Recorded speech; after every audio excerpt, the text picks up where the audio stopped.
मध्य प्रदेशच्या बालाघाट जिल्ह्यातील वारासिवनी येथे राहणारी 52 वर्षीय कृष्णा राजेंद्र सहारे या महिलेला गेल्या 6 वर्षापासून प्रचंड वेदना होत होत्या। महिलेचा पती दिवसभर मोलमजुरी करणारा कामगार आहे। त्यांना 5 मुलं आहेत। मात्र आर्थिक परिस्थिती कमकुवत असल्याने मोठ्या शहरात जाऊन उपचार घेणे त्यांना शक्य झाले नाही। त्यामुळे ते स्थानिक डॉक्टरांवरच अवलंबून राहिले। वारासिवनीतील डॉक्टरांनी फक्त वेदनाशामक औषधे दिली आणि तिला साधी पथरी असल्याचे सांगितले। मात्र ही पथरी इतकी मोठी होईल याची कल्पनाही तिला नव्हती।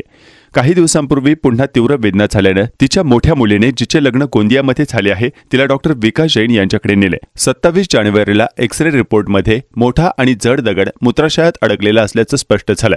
रुग्णाची स्थिती लक्षात घेऊन डॉक्टरांनी तातडीने ऑपरेशन करण्याचा निर्णय घेतला। महिलेची तब्येत आधीच गंभीर होती, तसेच ऑपरेशन अत्यंत धोकादायक आणि कठीण होते।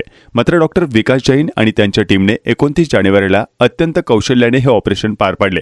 जेव्हा त्यांनी पथरी काढण्यास सुरुवात केली तेव्हा अतिशय मोठ्या आकाराचा दगड पाहून डॉक्टर स्वतःही काही क्षणांसाठी थक्क झाले। तब्बल 2 तास चाललेल्या यशस्वी ऑपरेशनद्वारे 1.67 किलोग्राम वजनाचा हा प्रचंड मोठा दगड काढण्यात आला। डॉक्टरांच्या मते हा दगड जर वेळेत काढला नसता तर महिलेच्या आरोग्यावर गंभीर परिणाम झाला असता। हा दगड 2014 मध्ये डॉक्टर विकास जैन यांनी एका रुग्णाच्या पोटातून काढलेल्या दगडापेक्षा खूप मोठा आणि जड आहे। त्यावेळी त्यांच्या नावाची नोंद लिम्का बुक ऑफ रेकॉर्ड आणि एशिया बुक ऑफ रेकॉर्डमध्ये झाली होती। डॉक्टर विकास जैन यांनी सांगितले की रुग्णाने मोठ्या संयमाने सहकार्य केले, त्यामुळे ऑपरेशन यशस्वी झाले आणि आज ती सुरक्षित आहे।